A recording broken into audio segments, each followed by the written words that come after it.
Israelites left Babylon, many returning to Jerusalem, and some heading to surrounding countries. An Israelite named Mordecai moved to a country called Susa with his adopted daughter Esther. While they were there, the king of Susa, Xerxes, was looking for a woman to become queen. Young women from all over Susa, including Esther, were brought to live in the king's palace and go through a year of beauty treatments before the king would make his selection.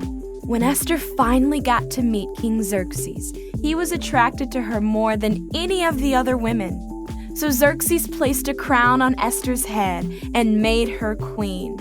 But Esther did not tell him that she was an Israelite, also called a Jew, because Mordecai asked her not to, fearing his reaction. One day, Esther's father, Mordecai, was sitting near the king's gate and overheard two of the king's officers planning to kill the king. So he warned Esther, and Esther told King Xerxes. The king's life was saved, and the two men were executed. Shortly after, King Xerxes promoted one of his men, named Haman, to a position higher than all the other officials.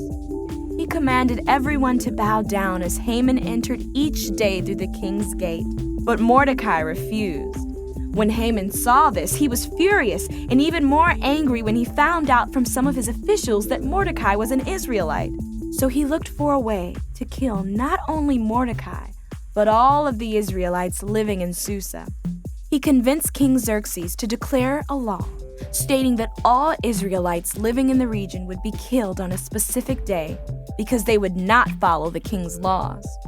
When Mordecai heard about the law, he tore his clothing and wept bitterly.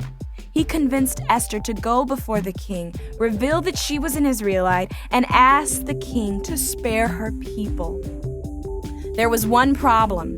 No one, not even the queen, was allowed to come before the king uninvited. If they did, they risked being put to death. But Esther was brave and approached the king, who asked, "What is your request?" Esther said that she wished for the king to host a banquet and to make sure that Haman, the man who wanted to kill the Israelites, was there. At the banquet, she would make her request known. When the day of the banquet came, everyone, including Haman, was there. The king asked Esther what it was that she wanted. She revealed that she was an Israelite, a Jew, and begged for her own life and the lives of her people. The king was furious with Haman, who had convinced him to create the law and had him arrested and killed. Then King Xerxes not only removed the law to kill the Israelites, but gave all of them living in the region protection and rights. Because of Esther's bravery, the Israelites were spared and even honored.